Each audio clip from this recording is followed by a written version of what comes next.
It was supposed to be just another Saturday at the mall.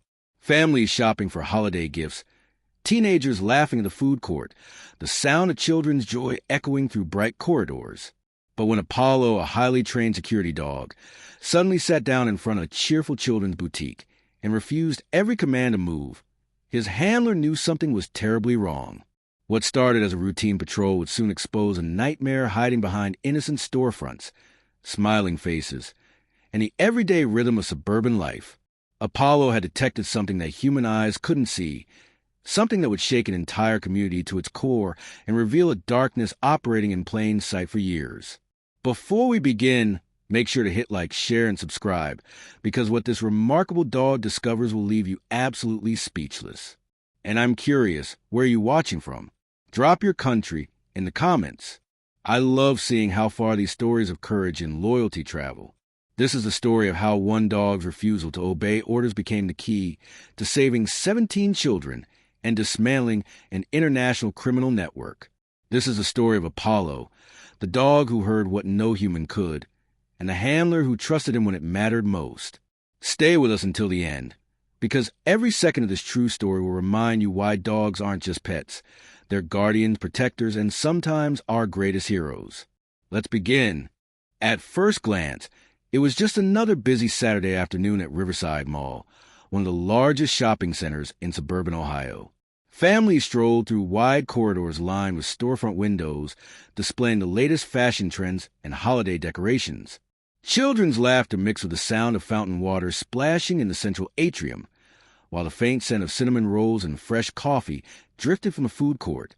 Everything seemed perfectly normal, almost too perfect. But what was about to unfold in the next few hours would shake this community to its core and expose a darkness hiding in plain sight. Officer Sarah Mitchell adjusted her radio as she walked through the main corridor, her partner, a 3-year-old Belgian Malinois named Apollo, trotting confidently beside her. They had been working together for nearly 2 years, and in that time, Apollo had proven himself to be one of the most reliable security dogs in the county. His amber eyes swept across the crowd with practiced precision, his ears rotating like radar dishes, picking up every sound, every movement, every anomaly in the sea of shoppers. Sarah had always trusted Apollo's instincts. There was an unspoken language between them, a bond forged through countless hours of training and real-world situations that tested both their courage and their partnership. Apollo wasn't just a dog to her. He was her partner, her protector, and often the smartest officer on any scene. His training included detecting explosives, narcotics, and tracking missing persons, but what made Apollo truly exceptional was his ability to sense danger before it became obvious to human eyes.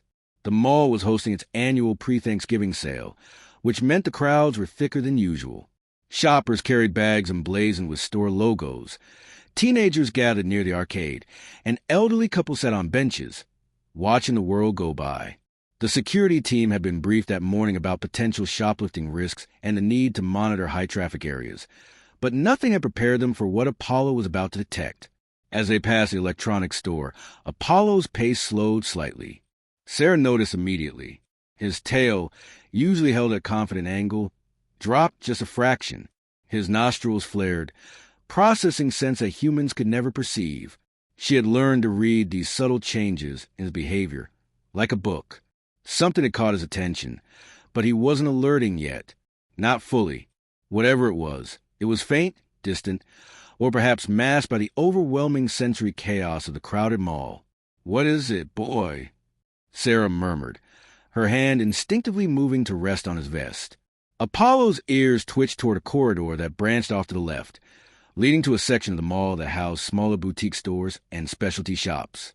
The area was less crowded, with softer lighting and a more intimate atmosphere. Sarah made a mental note, but continued their patrol pattern, trusting that if Apollo needed to investigate further, he would let her know. They completed their circuit of the main floor, stopping briefly to help a lost child find his mother and checking in with other security personnel stationed throughout the building. Everything seemed routine. The shift supervisor, Marcus, radioed in to confirm that all zones were clear and that the day was proceeding without incident. Sarah was about to respond when Apollo suddenly stopped walking, not gradually, but abruptly, as if he had hit an invisible wall. His body went rigid. Every muscle tense beneath his sleek coat. His ears pinned forward, locked onto something Sarah couldn't see or hear. His breathing changed, becoming shallow and focused. This wasn't curiosity or mild interest. This was a full alert. Sarah's pulse quickened. She had seen Apollo in this state only a handful of times, and each time it had meant something serious. "Apollo, what do you have?" she asked, her voice steady but urgent. The dog didn't acknowledge her voice. His gaze was fixed on the boutique corridor they had passed earlier, the same area where he had shown that initial flicker of interest. Now, whatever scent or signal he had detected before was stronger, clearer, impossible to ignore. His tail went completely stiff, and a low, almost inaudible growl rumbled deep in his chest. Sarah scanned the area. Shoppers continued to pass by, oblivious to the drama unfolding at ground level. A woman juggling shopping bags and a phone. A couple holding hands, laughing about something. A janitor pushing a cleaning cart. Nothing looked out of place. But Apollo's instincts were screaming that something was wrong, and Sarah had learned long ago never to question those instincts. She unclipped the leash slightly, giving Apollo more freedom to move while maintaining control. "Show me," she commanded softly. Apollo moved forward immediately, his pace deliberate and focused. He wasn't running. This wasn't chase. This was a hunt, methodical and precise. He led her away from the main corridor, past a jewelry store with glittering displays, past a shoe boutique with mannequins posed in elegant stances, and toward a store Sarah had barely noticed before. The store was called Little Treasures Boutique, a small shop that specialized in children's clothing and toys. Its windows displayed cute outfits on child-sized mannequins, and colorful stuffed animals lined the shelves. A hand-painted sign near the entrance advertised a holiday sale. Everything about it looked innocent, wholesome, the kind of place where suburban parents would shop for birthday gifts and special occasions. But Apollo's reaction told a completely different story. As they approached the entrance, Apollo's behavior intensified. His growl grew louder, more insistent. His hackles rose slightly along his spine, and his body lowered into a defensive posture. Sarah's training kicked in immediately. She pressed the radio button on her shoulder. "Dispatch! This is Officer Mitchell. I need backup at Little Treasures Boutique. Second floor, West Wing. Apollo's alerting to something. Not sure what yet, but it's strong." The radio crackled. "Copy that, Officer Mitchell. Units en route. ETA 2 minutes. 2 minutes felt like an eternity. Sarah positioned herself near the entrance, tried to appear casual while maintaining visual contact with the store's interior. Through the window, she could see a woman behind the counter, middle-aged with carefully styled blonde hair and a warm smile. She was helping a customer, wrapping something in tissue paper with practiced efficiency. Everything looked normal. Too normal. Apollo refused to move closer. Instead, he sat down firmly on the polished mall floor, directly in front of the store entrance. His eyes never left the shop. This was his trained response when he detected something specific, something dangerous that required human intervention before he could proceed. Sarah had seen him do this twice before, once when he detected explosives in an abandoned backpack at a train station, and once when he found a cache of illegal drugs hidden in a storage unit. But this was different. The intensity of his focus, the way his entire body vibrated with controlled energy, suggested that whatever was inside that innocent-looking children's boutique was something far more sinister than anyone could imagine. Sarah's stomach tightened. She trusted Apollo completely, but her mind raced through possibilities. Drugs? Weapons? Something else entirely? The woman behind the counter glanced toward the entrance and made eye contact with Sarah. For just a fraction of a second, something flickered across her face. Not quite fear, not quite surprise, but something harder to find. Recognition, perhaps, or calculation. Then the warm smile returned, and she waved pleasantly, as if inviting the officer and her dog to come inside and browse. Apollo growled again, louder this time. The sound echoed slightly in the corridor, causing a few nearby shoppers to glance over curiously. One mother pulled her child closer, instinctively sensing that something was wrong. Sarah placed her hand on Apollo's head, both to calm him and to let him know she understood his warning. "Good boy," she whispered. I hear you. Backup arrived in the form of 2 additional security officers, Tom and Jennifer, both experienced and reliable. Sarah quickly briefed them on the situation, keeping her voice low. Apollo has been trained to detect multiple threats. He's alerting specifically to this store, and he won't move. Something inside is wrong. I need one of you to cover the back entrance in case there's a rear exit, and the other to stay with me at the front. Tom nodded and immediately headed toward the service corridors that ran behind the stores. Jennifer took position near Sarah, her hand resting on her radio, ready to call for additional backup if needed. The mall's head of security, Marcus, arrived moments later, his expression serious. He had worked with Sarah and Apollo long enough to know that false alarms weren't in the dog's vocabulary. What do we know? Marcus asked quietly. Nothing yet, Sarah admitted, but Apollo's never been wrong. Whatever's in there, it's significant enough that he won't enter. That tells me we need to proceed carefully. Marcus nodded and pressed his own radio. I'm calling local PD. If this is what I think it might be, we'll need actual law enforcement, not just mall security. He paused, looking at Apollo, who remained sitting like a statue, his gaze never wavering from the store entrance. That dog's seen something we can't. And I'll bet my career it's not going to be pretty when we find out what. Sarah took a deep breath, her hand still resting on Apollo's head. The dog's fur was warm beneath her palm, his heartbeat steady and strong. He wasn't afraid. He was ready. Whatever darkness lurked behind that cheerful facade of children's clothing and stuffed animals, Apollo had detected it, and he was waiting for his human partners to catch up to what his superior senses already knew. The shoppers continued to flow past them, unaware that something terrible was hiding in plain sight, something that would soon expose a secret so dark that it would make national headlines and change the way people looked at their local shopping mall forever. As Sarah waited for the police to arrive, she couldn't shake the feeling that they were standing on the edge of something huge, something that would test not just her partnership with Apollo, but her faith in humanity itself. Apollo shifted slightly, his muscles coiling with barely contained energy.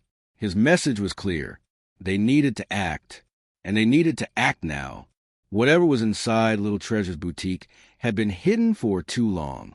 Today, thanks to one highly trained dog with an extraordinary nose and an even more extraordinary heart, that darkness was about to be dragged into the light.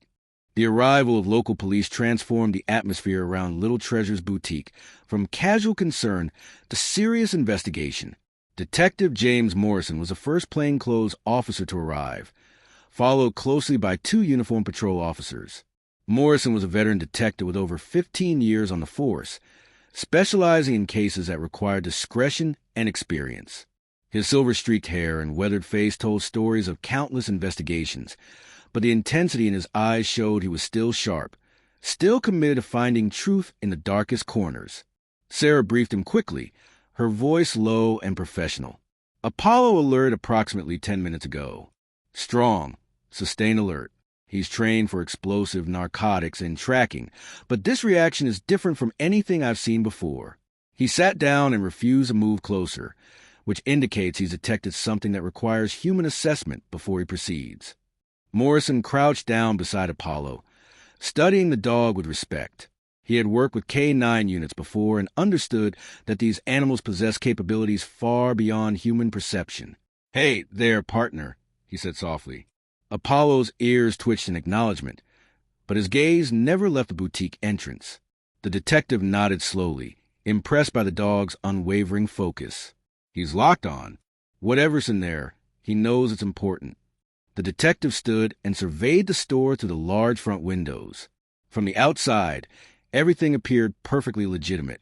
The interior was well lit and tastefully decorated with pastel colors and whimsical displays. Racks of tiny dresses, miniature suits, and colorful children's shoes created an inviting atmosphere. Stuffed animals sat on shelves like silent witnesses. The woman behind the counter, who they now knew was named Diane Hartley according to the store's business registration, continued to serve customers as if nothing unusual was happening just outside her door. "We need be smart about this," Morrison said, his mind already working through scenarios. "If we storm in there without cause, we could blow whatever investigation this might become." But Apollo's alerting this strongly. We can't just walk away. He turned to Marcus, the mall security chief. What do you know about this store? How long has it been here? Marcus pulled out his tablet, scrolling through tenant records. Little Treasures opened about 8 months ago. Owner is listed as Diane Hartley, age 47. No criminal record that we're aware of. She passed all our standard background checks when she signed the lease. Rent's always paid on time. No complaints from other tenants. No incidents reported. On paper, she's a model tenant. 8 months, Morrison repeated thoughtfully.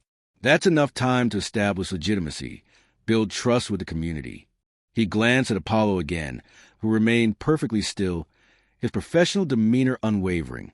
But not enough time to completely cover up whatever's happened behind the scenes.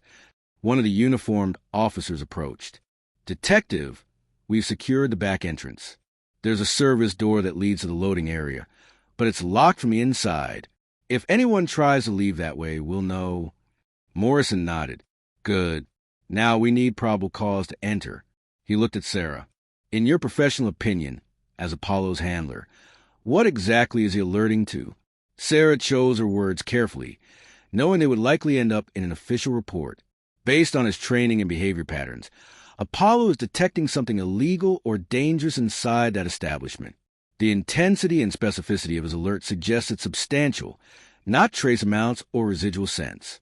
He's indicating that there's an active threat or illegal activity occurring right now. That's good enough for me, Morrison said. He turned to his officers. We're going in. Calm, professional, but firm. This is a welfare check based on a trained security dog's alert. Sarah, you and Apollo lead. If he's picking up on something, I want him front and center, so we can follow his nose. The detective approached the boutique entrance, with Sarah and Apollo just behind him. Jennifer and the uniformed officers formed a loose perimeter, ready to respond if the situation escalated. As they pushed open the glass door, a small bell chimed cheerfully, announcing their arrival. The contrast between that innocent sound and the tension in the air was almost surreal. Diane Hartley looked up from the register, her professional smile firmly in place. Good afternoon, officers. Welcome to Little Treasures. Are you looking for something special? Perhaps a gift for a child? Her voice was warm, practiced, the tone of someone who had perfected customer service over years of retail experience. Apollo's growl was low, but unmistakable. The sound rumbled through the small store like distant thunder. Sarah felt the vibration through his vest. She placed a calming hand on his shoulder, but she didn't silence him. His instincts were trying to tell them something crucial. Morrison stepped forward, his badge visible but his demeanor non-threatening. Ma'am, I'm Detective Morrison with the local police department. We received an alert from our security dog indicating there may be something of concern in your store. I'm going to need to ask you some questions and possibly take a look around. For just a moment, Diane's smile faltered. It was barely perceptible, a micro-expression that lasted less than a second, but everyone in that store noticed it. Her fingers tightened slightly on the edge of the counter, and her eyes darted toward the back of the store, where a door marked staff only stood partially hidden behind a curtain of beaded strings. Of course, Detective, she said smoothly, recovering her composure. Though I can't imagine what your dog might be alerting to. This is a children's clothing store. We sell toys and outfits. Nothing dangerous or illegal here. She laughed lightly, but the sound was forced, artificial. Apollo took 2 steps forward, pulling Sarah with him. His attention was fixed on that back door, his body language screaming urgency. Sarah had never seen him this insistent, this focused. Whatever was behind that beaded curtain was the source of his alert, and every instinct in her body told her that they needed to see what was back there immediately. Morrison noticed Apollo's fixation.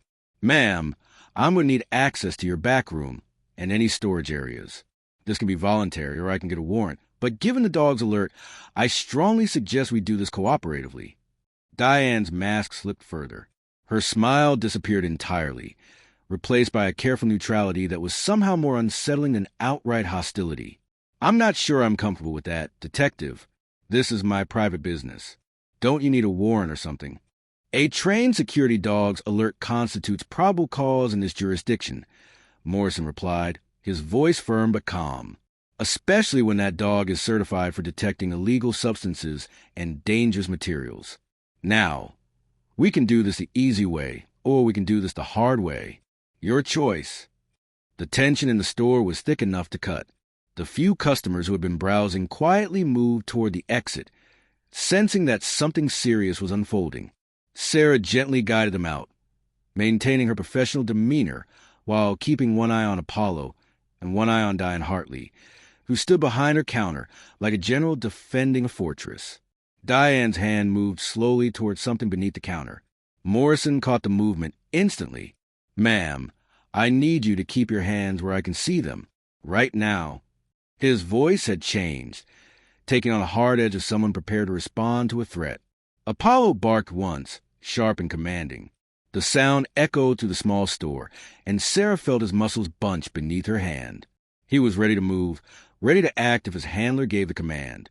But he remained in place, disciplined and controlled, waiting for Sarah to make the decision. Diane froze, her hand hovering in midair. For a long moment, nobody moved. The only sound was Apollo's heavy breathing and the faint music playing through store speakers, an incongruously cheerful melody that seemed to mock the gravity of the situation. Then, slowly, Diane raised both hands and placed them flat on the counter.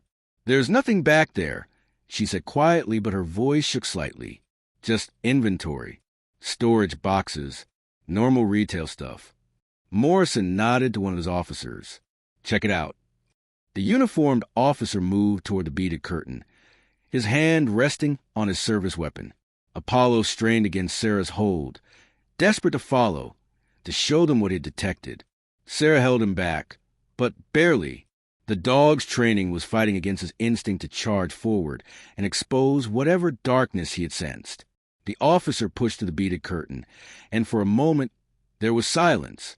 Then his voice came back, tight with surprise and something else. Something that sounded like disgust. "Detective, you need to see this. Right now." Morrison moved quickly, disappearing through the curtain. Sarah stayed with Apollo and Diane, watching the woman's face carefully. All pretense of innocence had vanished. Diane's expression was blank empty, as if she had retreated somewhere deep inside herself where the consequences of her actions couldn't reach her. When Morrison emerged 30 seconds later, his face was pale, his jaw clenched tight. He pulled out his radio immediately. "This is Detective Morrison.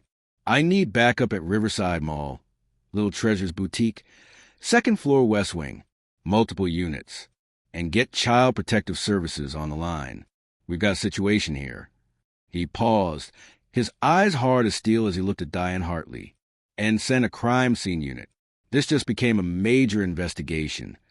Sarah's stomach dropped. Whatever Apollo had detected, whatever lay behind that innocent facade of children's clothing and stuffed animals, it was bad enough to shake a veteran detective. She looked down at her partner, who sat perfectly still now, his job done. He had alerted. He had led them to the truth.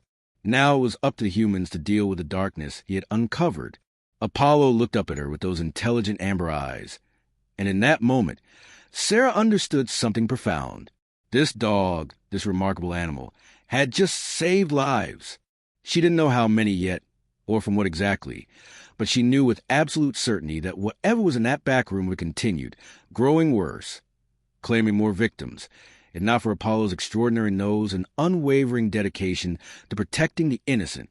Morrison placed Diane Hartley under arrest, reading her rights in a mechanical voice while she stood silent and unresisting. As the handcuffs clicked shut, Sarah heard sirens approaching the mall. Backup was arriving. The investigation was expanding. And somewhere in that back room, evidence of crimes that would shock this entire community was waiting to be documented, processed, and used to ensure justice was served. Apollo's tail wagged once, a small gesture of satisfaction. He had done his job. He had protected people who couldn't protect themselves. And as Sarah knelt beside him, wrapping her arms around his neck and whispering her gratitude, she knew that this moment would define both of their careers and prove once again that sometimes the greatest heroes walk on four legs and never speak a word. The back room of Little Treasures Boutique was nothing like the cheerful storefront suggested. As more officers arrived and the crime scene unit began their methodical documentation, The true horror of what Diane Hartley had been hiding became impossible to ignore. The small storage area, no larger than 15 by 20 feet, had been transformed into something far more sinister than a simple retail inventory space. Detective Morrison stood in the doorway, his experienced eyes taking in every detail while his stomach churned with disgust. Sarah remained in the main store with Apollo, but she could see glimpses of what had triggered the investigation. Boxes lined the walls, but they weren't filled with children's clothing or innocent toys. Instead, they contained something that made even seasoned officers turn away in anger and revulsion. "We've got multiple hard drives," one of the crime scene technicians called out, carefully bagging electronic equipment. "Looks like at least 4 computers, all password protected. There's a camera set up here too, professional-grade lighting, backdrop stands." He paused, his voice tightening. This wasn't amateur hour. This was organized.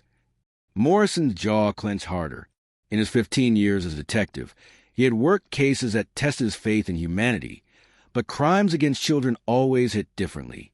They left scars that never fully healed, memories that haunted quiet moments. He pulled out his phone and made a call to his captain, his voice low and controlled despite the rage simmering beneath the surface. "Captain, it's Morrison. We've got a major situation at Riverside Mall. I need FBI involvement. This looks like it could be part of something bigger than just one location." He listened for a moment, then continued. "Evidence suggests production and possibly distribution. We're securing everything now, but we're going to need federal resources and expertise to track where this material was going." In the main store, Sarah kept Apollo close while uniformed officers secured the perimeter.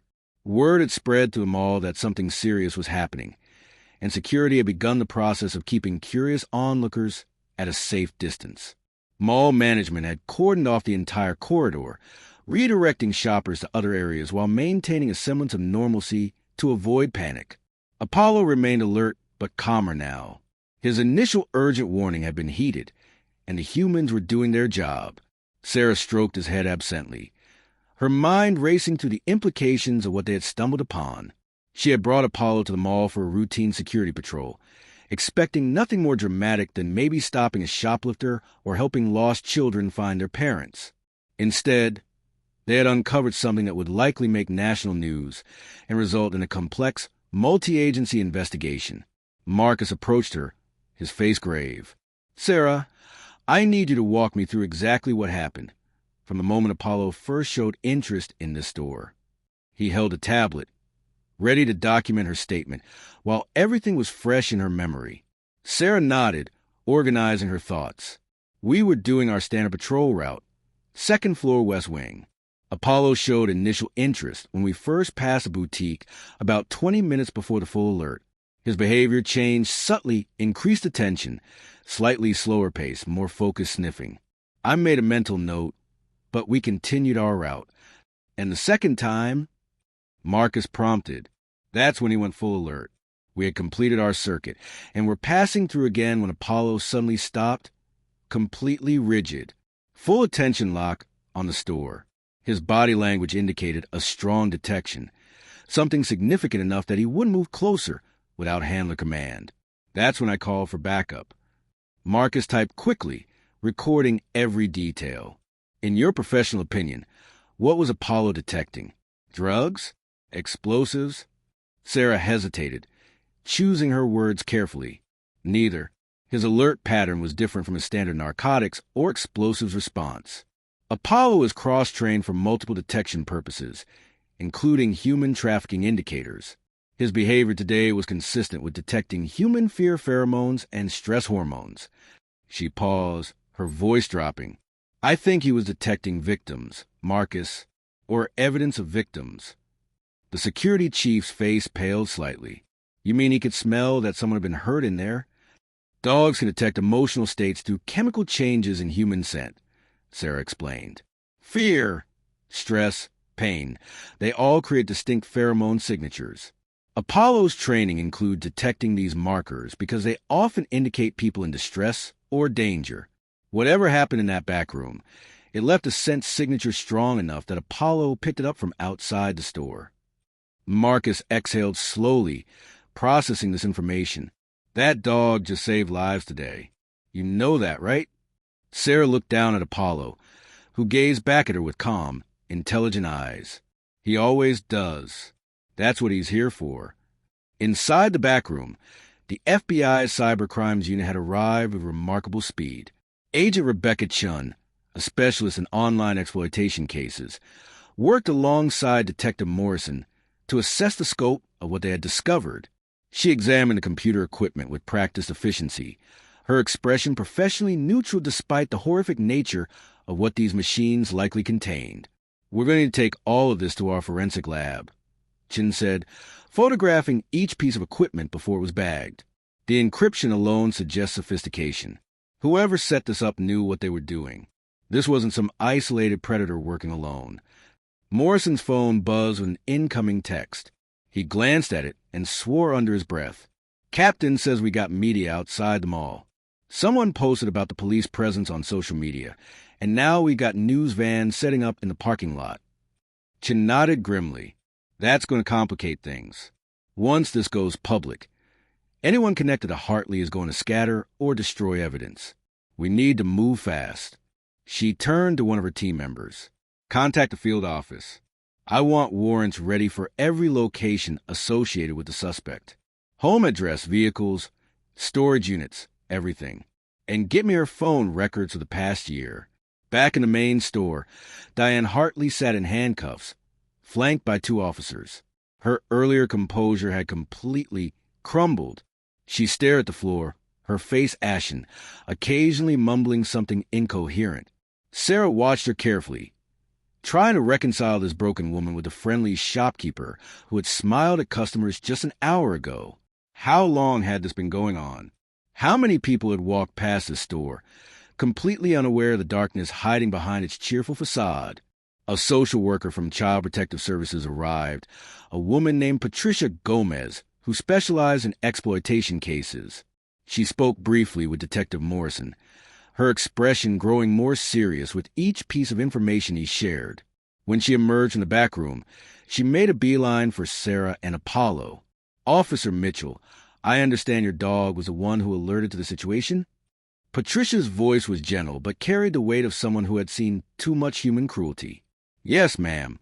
Apollo detected something that prompted the investigation. Patricia knelt down slowly, extending her hand for Apollo to sniff. The dog examined her carefully. Then his tail wagged slightly, accepting her presence.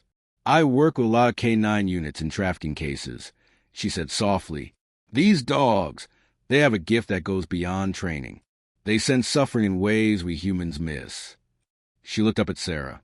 "What he detected here, it's going to help us identify and protect children who might never have been found otherwise." Sarah's throat tightened. "Are there active victims? Current cases?" Patricia's expression answered before her words did. "We're working through the evidence now, but preliminary assessment suggests this location was being used to produce material that was distributed online. The FBI is tracking the digital footprint to identify anyone who received content from this source." She paused, her voice dropping. "Your dog may have just disrupted an international network." The magnitude of that statement hit Sarah like a physical force. What had started as a routine patrol had exploded into something far larger than she had imagined. Apollo had detected not just a single crime or a lone predator, but potentially a node in a vast, dark web of exploitation that stretched across state lines and possibly international borders. Detective Morrison emerged from the back room, pulling off latex gloves. His face was drawn, exhausted not from physical labor, but from the emotional toll of confronting such depravity. He approached Sarah and crouched down to Apollo's level. "Hey, partner," he said quietly. "You did good work today. Really good work." He looked up at Sarah. "I've worked hundreds of cases, but I've never seen a dog alert quite like that. It was like he knew exactly what was in there and understood the urgency of exposing it." Sarah nodded, her hand resting on Apollo's head. "He's special. I've always known that, but today proved it beyond any doubt." Morrison stood, his expression hardening as he looked toward Diane Hartley. "She's lawyering up, refusing to talk without her attorney present. But we've got enough physical evidence to charge her with multiple federal crimes: production and distribution of illegal material, conspiracy, possibly trafficking depending on what the FBI finds in those computers. He paused. But the real question is, who else is involved? This kind of operation doesn't happen in isolation. As if in answer to his question, Agent Chin approached with a tablet displaying a complex network diagram. "Detective, we've done a preliminary analysis of the wireless signals in this location. There are encrypted connections to at least 3 other IP addresses in this mall. Same security protocols, same encryption signatures. This boutique wasn't the only location." The words hung in the air like a death sentence. Sarah felt Apollo tense slightly beside her, as if the dog sensed a renewed urgency rippling through the investigation team. If there were other locations in the mall, other stores hiding the same darkness behind legitimate business fronts, then the horror they had uncovered was just the tip of an iceberg. Morrison's expression went from exhausted to grimly determined. "We need to identify those locations now. If word gets out about this arrest, the others will shut down and disappear." He turned to Marcus. "I need the mall's wireless network logs and a list of every store that opened in the past year. Cross-reference them against the IP addresses Chen's team identified." The mall security chief was already moving, his fingers flying across his tablet. On it, "We keep detailed records of all tenant digital infrastructure for maintenance purposes." Apollo stood up suddenly, his attention shifting. His ears perked forward, rotating toward the corridor outside the store. Sarah followed his gaze and saw a man in a maintenance uniform walking past, pushing a cleaning cart. Nothing unusual about that, except Apollo's body language had changed again. Not the intense alert from before, but definite interest. "Apollo, what is it?" Sarah murmured, watching her partner carefully. The dog's nose worked the air, processing scents that humans couldn't detect. His tail was still, his posture shifting into that focused state that indicated he had detected something worth investigating. Detective Morrison noticed Apollo's renewed attention. "Your dog sees something?" Sarah nodded slowly. "He's tracking something. Could be residual scent from Hartley, or—" She trailed off, watching as a maintenance worker disappeared around a corner. "Or it could be something else entirely." Morrison made a split-second decision. "Follow him. Take Apollo and see where that lead goes. I'll coordinate here with the FBI team." He placed a hand on Sarah's shoulder. "Trust your partner. He hasn't been wrong yet." Sarah moved quickly but carefully through the mall corridor, Apollo trotting beside her with renewed purpose. The maintenance worker had disappeared around a corner near the south wing, an area of the mall that housed office supply stores, a bookshop, and several smaller specialty retailers. Apollo's nose worked constantly, his head sweeping back and forth as he processed a complex tapestry of scents that filled the crowded shopping center. "Stay with me, boy," Sarah murmured, keeping her radio close. She had called in her position to Detective Morrison, and 2 uniformed officers were following at a discreet distance, ready to provide backup if the situation escalated. Whatever Apollo was tracking, it was connected to what they had found in Little Treasure's boutique. The dog's behavior made that clear. They rounded the corner, and Sarah spotted the maintenance worker again.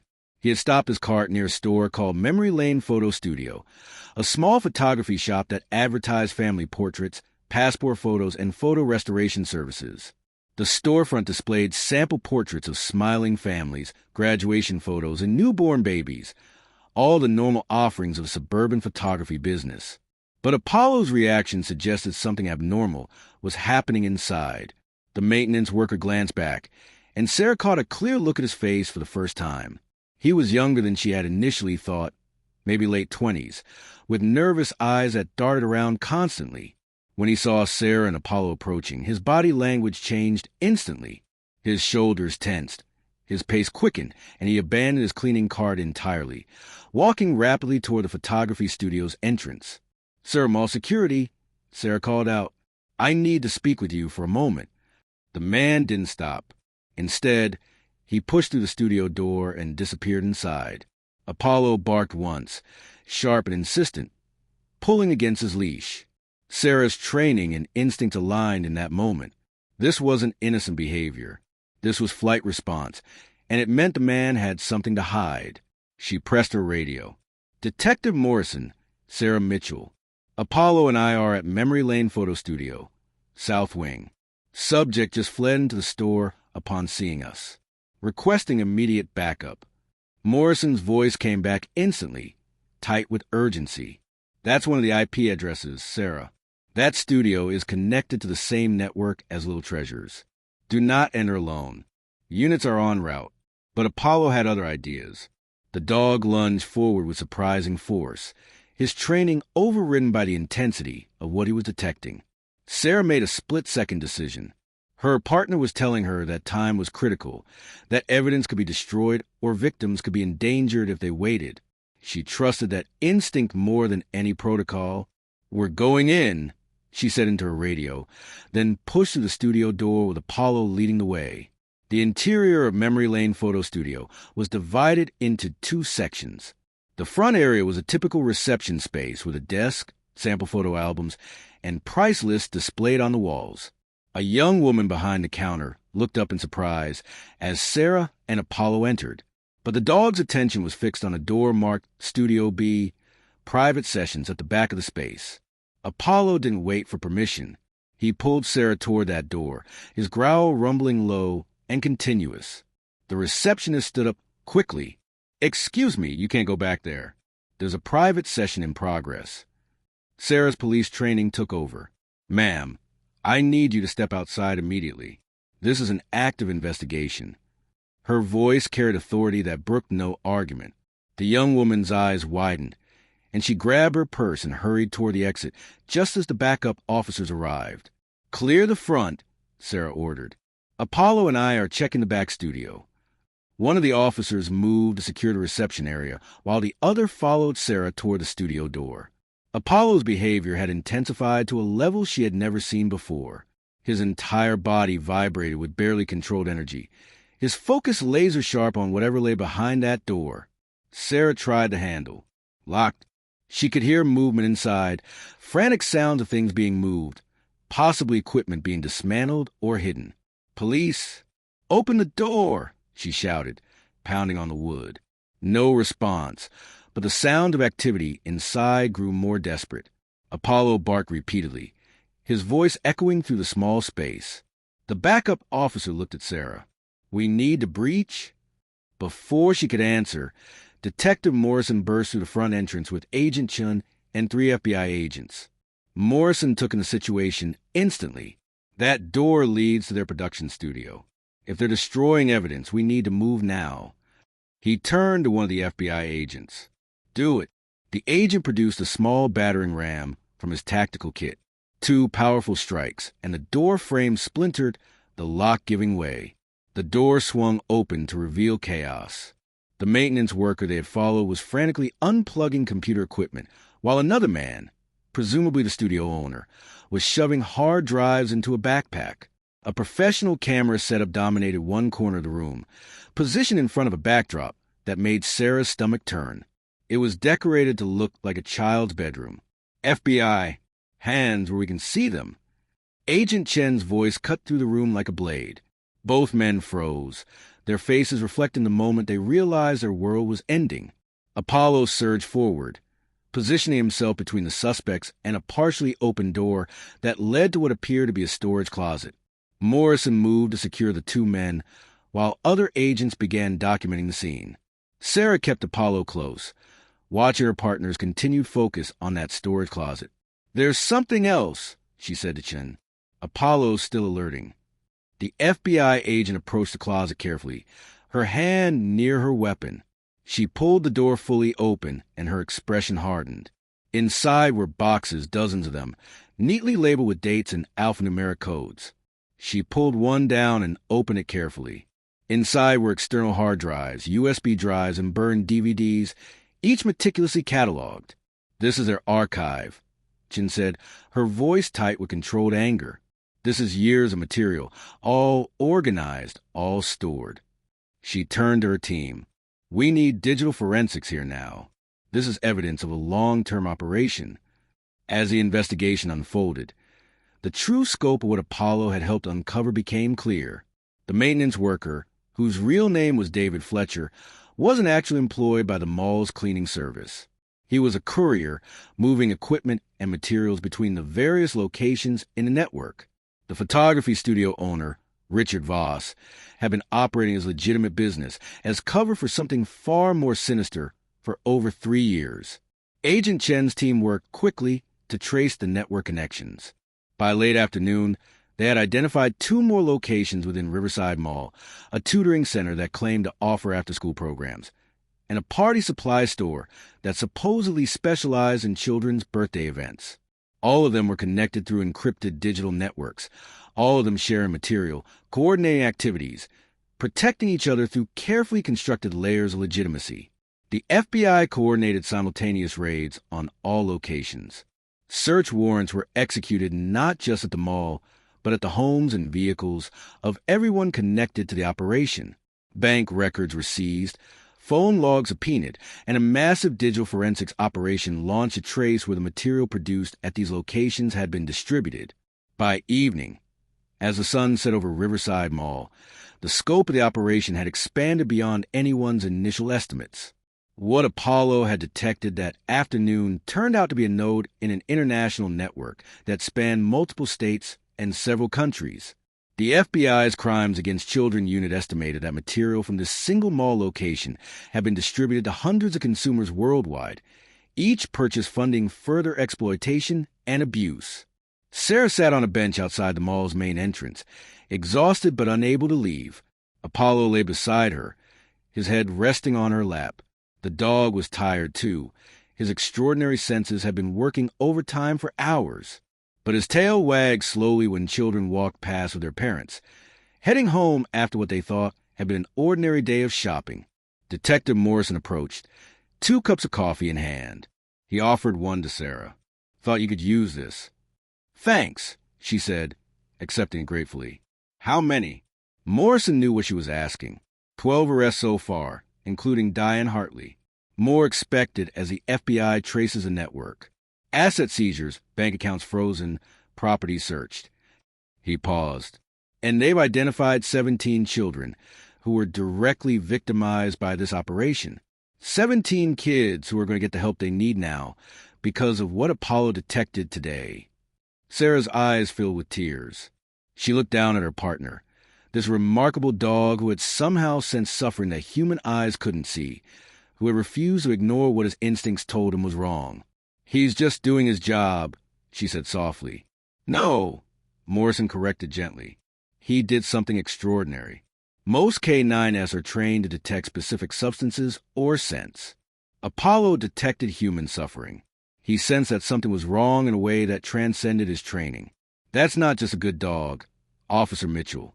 That's a hero." News vans had multiplied in the parking lot. Their satellite dishes pointed skyward, ready to broadcast a story that would dominate headlines for weeks. The narrative would focus on the arrests, the investigation, the brave law enforcement officers who had brought down a trafficking network. But Sarah knew the real story was simpler and more profound. A dog had listened. When no human could hear the silent screams of victims, when no human eye could see past the carefully constructed facade of legitimacy, Apollo had sensed the truth. His extraordinary abilities, combined with his unwavering dedication protecting the innocent, had exposed darkness that might have continued indefinitely.